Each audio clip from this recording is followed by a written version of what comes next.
Now, this next tech tip is a bit esoteric, and it's because it's a feature that I asked to get added to Anna. And there's nothing I like more than really esoteric, nerdy stuff.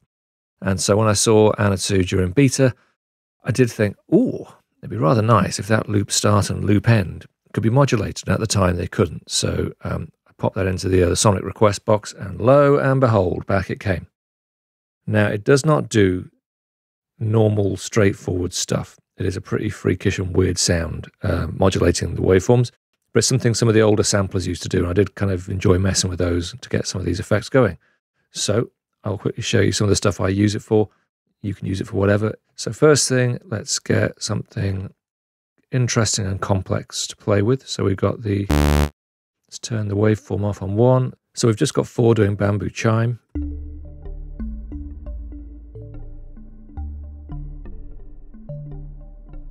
Okay, play that an octave higher. Okay, I'm going to put Retrig on, so it always starts at the beginning. We're going to look in a second at something you can do with a Retrig off, a little creative idea. But for now, I'll put Retrig on. It always starts at the beginning. Start of the sample's controlled with the start, as you'd imagine, but the loop start, so where this is going to start looping round, is a separate control here, and the loop end is a separate control here. So let's put that on, and hear what it does.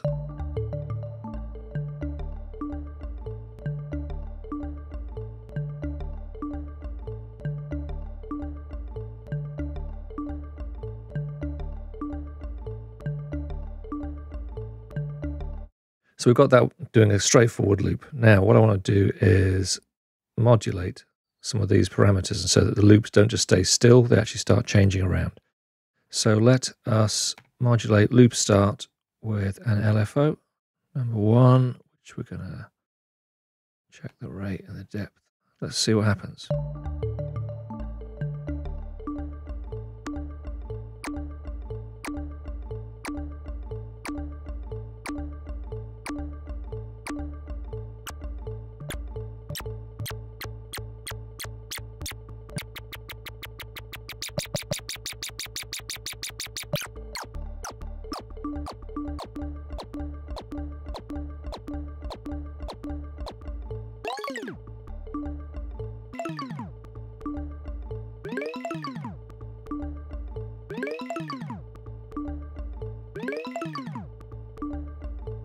So straight away here, strange and interesting sounds are happening. Let's just do this with a mono, so it's only adding to the start position rather than going backwards.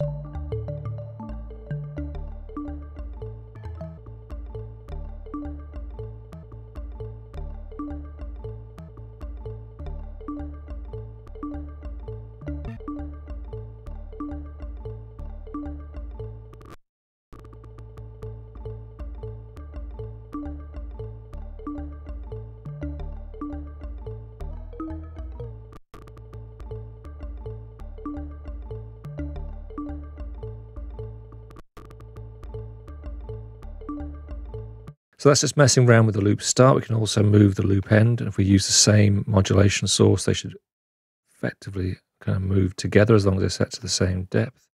So sample loop depth, yep.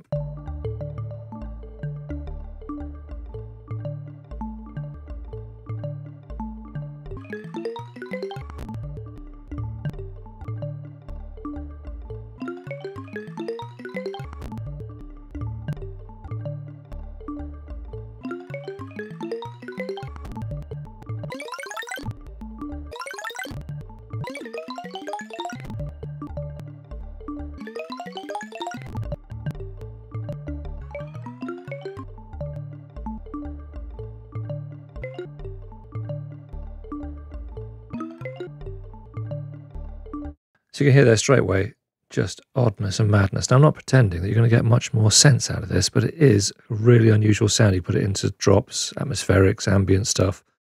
And you can also play with more straightforward sounds. Let's try it like an attack and see what happens here.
So there you go, an interesting glitchy, kind of staggery, stuttery bass there.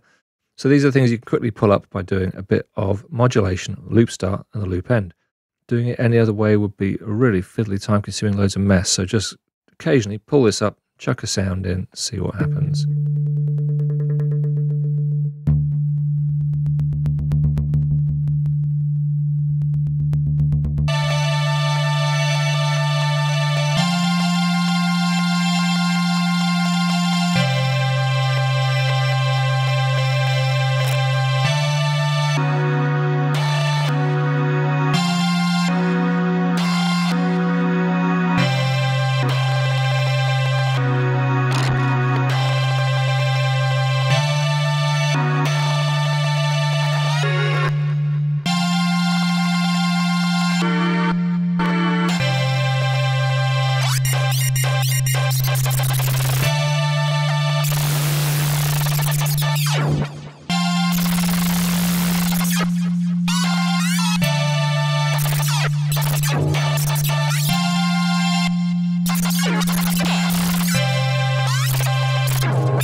The top tip is you can hear anything kind of random can start happening when you start messing around with these controls.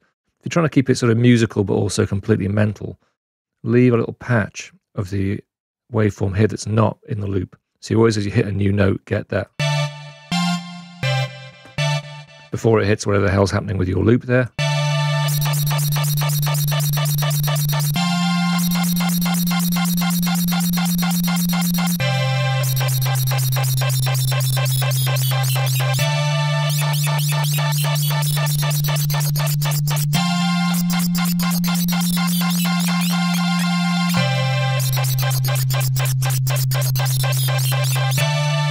So now we've been all thought out and enjoyed ourselves. Something else you can do for a bit of glitchy interest. Let's turn these loops off for a second. Simple trick. Let's keep this sine bass on. Let's bring up electric glitch. Okay, if I have Retrigger on, then I've got that nice dusty little sine bass. But it does the same thing every time. It's a nice dependable patch. That's wonderful. On Anna, useful thing, you're only going to need it now and then, but it's worth knowing. If you take Retrig off on a sampler waveform, you are going to jump to random points every time you hit the key.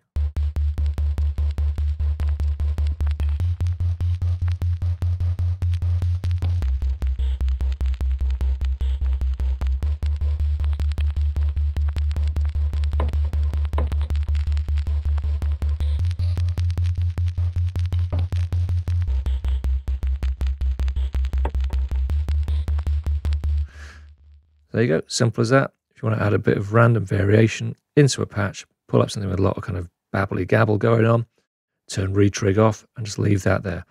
You can control, as you can see with the start and end, it will only ever be picking out from within that boundary. So if I bring these too close, you'll see now that the orange line for where we're playing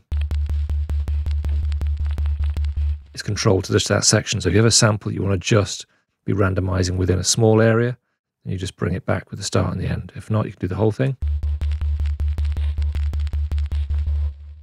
That's it. So modulating loops, starts, ends, and using the retrig to actually create randomly selected moments from a sample. All good, clean, glitchy fun. Thanks everybody for watching, commenting, and indeed liking. We really do appreciate all the support we get here on our Sonic Academy YouTube channel. So if you found this video super useful, please, we'd love you to hit the subscribe button. We update the YouTube channel every week with new content. And if you want to watch some more relevant content, just click on the videos beside me.